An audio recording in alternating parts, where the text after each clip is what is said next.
Assalamualaikum warahmatullahi wabarakatuh. Perkenalkan, nama saya Nurul Azizada Saat, MPM 202114501212 dari kelas R2H Pendidikan Ekonomi.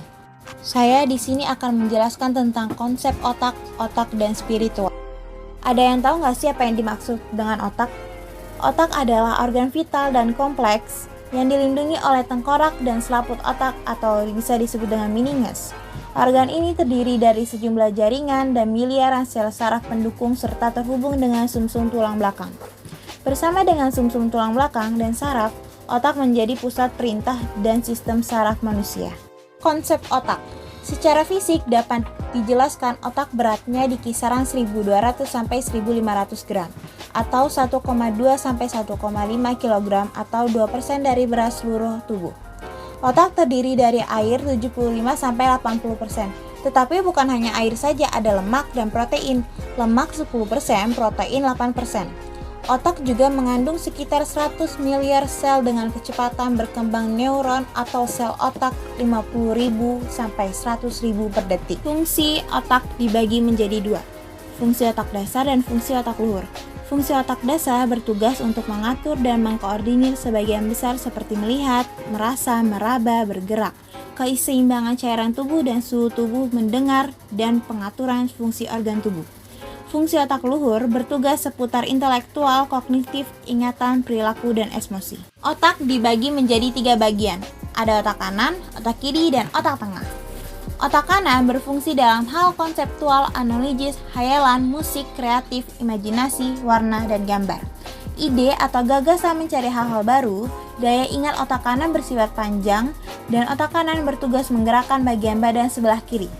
Otak kiri bertugas menggerakkan bagian tubuh sebelah kanan. Otak kiri berperan dalam perbedaan angka, tulisan, bahasa, hitungan, logika, berpikir urut, runtut, dan sistematis.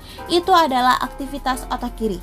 Istilah populer yang menyinggung kegiatan otak kiri adalah bersifat akademik, intelektual, dan bisnis. Daya ingat otak kiri bersifat pendek. Otak tengah. Otak tengah adalah bagian otak yang terletak antara otak kanan dan otak kiri, bertugas menyeimbangkan kerja otak kanan dan kerja otak kiri. Hal ini terbukti dari fakta yang menunjukkan ketidakseimbangan kerja otak kanan dan otak kiri yang diakibatkan oleh tindakan pendidikan dan keliru seperti sekolah yang lebih mengistimewakan otak kiri dibanding otak kanan. Jika otak tengah di sini diaktifkan dan dilatih, hasilnya sungguh mencengangkan, yakni peningkatan pada daya ingat, daya tangkap, dan konsentrasi. Sekarang kita memasuki ke area jantung. Jantung berfungsi untuk memompa dan mengedarkan darah yang mengandung oksigen dan nutrisi ke semua sel, jaringan, dan organ tubuh. Tak hanya itu saja, jantung juga bertugas membuang produk limbah dan karbon dioksida dari dalam tubuh. Fungsi utama jantung adalah mengalirkan darah kaya oksigen ke seluruh bagian tubuh. Jika seluruh organ tubuh telah menggunakan oksigen, darah yang miskin oksigen akan kembali ke jantung, kemudian kembali ke paru-paru untuk diisi dengan oksigen. Kita memasuki otak spiritual. Spiritual berasal dari kata spirit, yang berarti semangat, jiwa, sukma, roh. Menurut KBBI, spiritual berhubungan dengan atau bersifat kejiwaan, atau bisa disebut dengan rohani batin. Banyak sekali para pakar mengatakan bahwa salah satu ciri orang cerdas adalah memiliki SI atau bisa disebut dengan spiritual intelligence yang tinggi, maka jelaslah ada keterkaitan yang kuat antara peran otak dan spiritual. Berbicara masalah spiritual sama sekali tidak identik dengan agama atau agama tertentu. Mengapa kita perlu berbicara banyak akan pentingnya peran spiritual dalam kehidupan? Karena pada kenyataannya membuktikan bahwa dengan mengikuti perkembangan sains dan teknologi yang setinggi apapun tidak akan cukup kuat untuk mengatasi berbagai masalah hidup. Meskipun dapat dikatakan bahwa iptek membuat hidup menjadi mudah, tetapi dengan kecerdasan spiritual 80% manusia mampu meraih keberhasilan dalam hidup. Riset membuktikan dalam berbagai hal yang menunjukkan betapa besar pengaruh terhadap kondisi fisik dan perilaku manusia. Perilaku pendendam, pemarah, pemaaf, optimis, suka menolong, ikhlas memberikan pengaruh besar bagi kesehatan otak.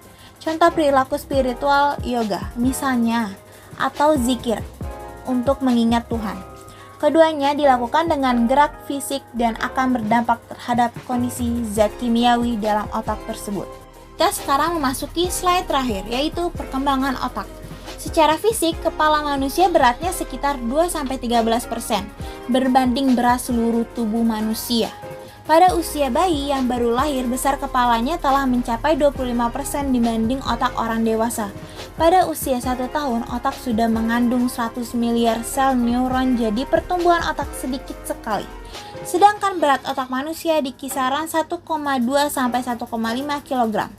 Meski beratnya hanya 1,5 kg, namun kemampuannya sangat menakjubkan, sehingga fungsi otak berkembang pesat. Kapasitas dari potensi pikiran sadar manusia hanya 12% saja dari keseluruhan otak. Sisanya 88% merupakan pikiran bawah sadar. Namun apabila seorang bisa mengoptimalkan kemampuan otak sadarnya, 5-6% dapat dikategorikan jenius. Demikian yang bisa saya sampaikan di materi ini, kurang lebihnya mohon maaf. Wassalamualaikum warahmatullahi wabarakatuh.